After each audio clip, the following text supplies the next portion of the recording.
Please welcome Joshelyn.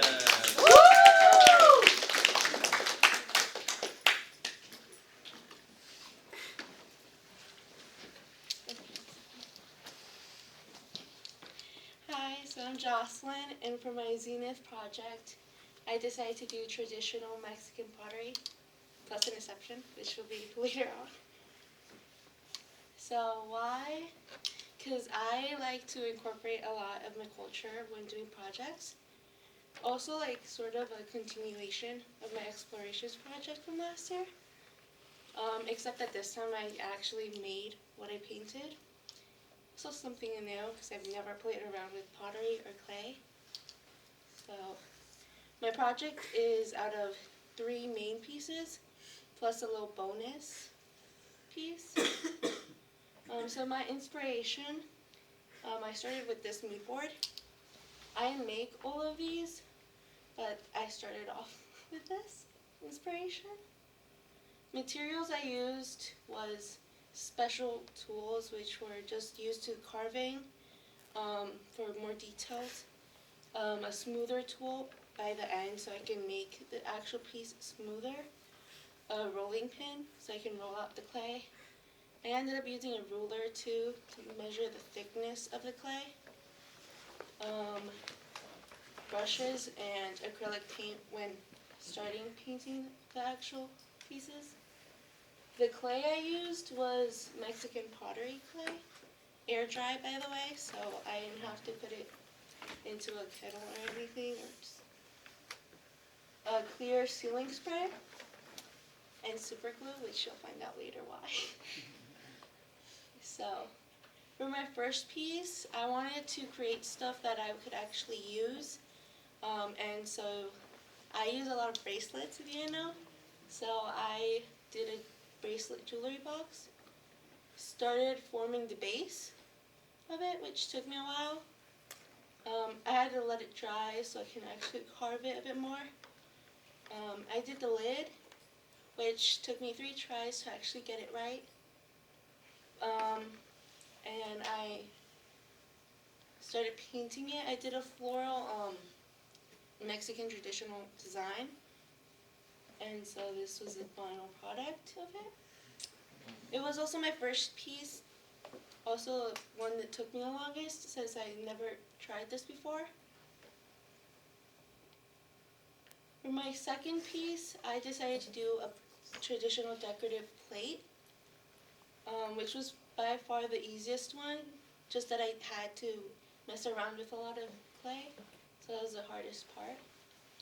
But I did a floral design as a frame, and then added more details around it in this final product.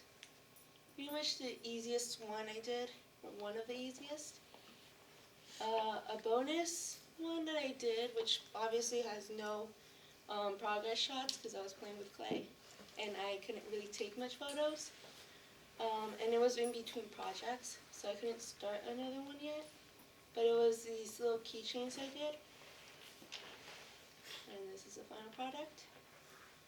So, for my actual third piece, this was the inspiration, which by the way, it looks nothing like this at the end. Basically, I didn't get any progress shots before, but it sort of looked like this one at the end, until when I took it out to paint, it was all cracked.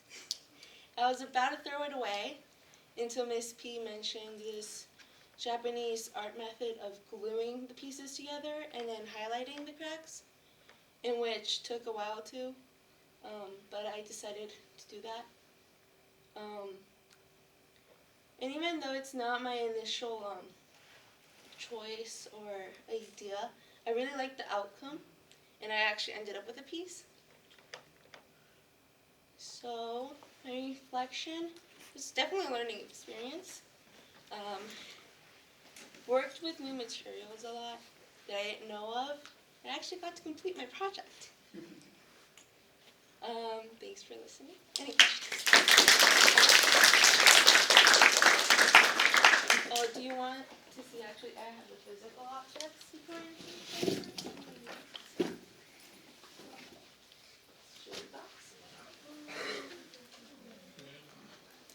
looks really crappy from the inside because I did make a mistake while doing it. Oh, it's so pretty. How did you do like the 3D paint effect? I did multiple layers for this, especially because it was white.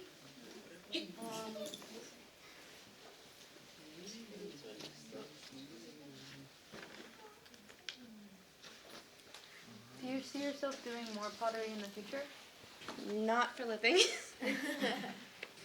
And probably like more simple designs because I really made myself do a lot of complicated things that I probably shouldn't have. Wow.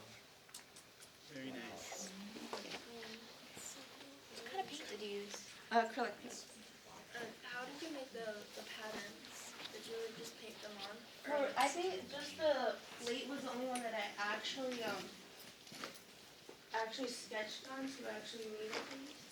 Wow, they're very precise. But everything else I actually did freehand.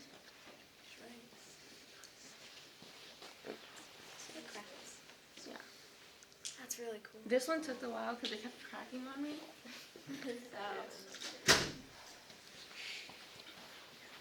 It's always cool when students bring in their ethnic culture into their projects you do. So juniors in the future, think about it. What could you bring in from your culture? And you can define culture any way you wish, but it's always very interesting. If you were to redo the project, what would you do differently? So I would probably research more about it in a way, because I haven't really researched a lot as I should have, and probably do simpler designs and just don't really go right ahead with something complicated without actually knowing. Okay. Do you think you'd make anything like, do you think you'd make stuff out of clay that wasn't pottery and more like decorative items like little figures?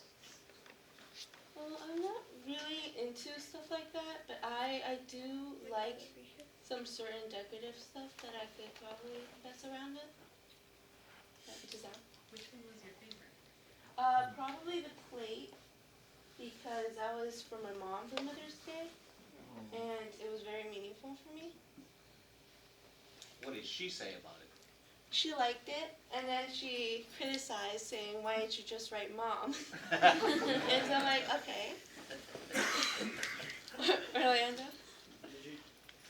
Sorry, hold on. It's brown, but you showed a lot of ones with color. Would you do one with color? Yeah, if I had more time. Yeah. Mal? So I was wondering if you have worked with regular air draped clay, and what is the difference between Mexican clay and regular clay? I don't know if it's really different, because this one was actually air dry clay. Just that it said Mexican pottery, so it was actually the more the clay they used, but it was air dry clay. So I didn't really know the difference. Orlando? Would you want to try the other method, the one that's not air dry clay? I would. I just would have to go like to classes to actually know, because I don't know much about that.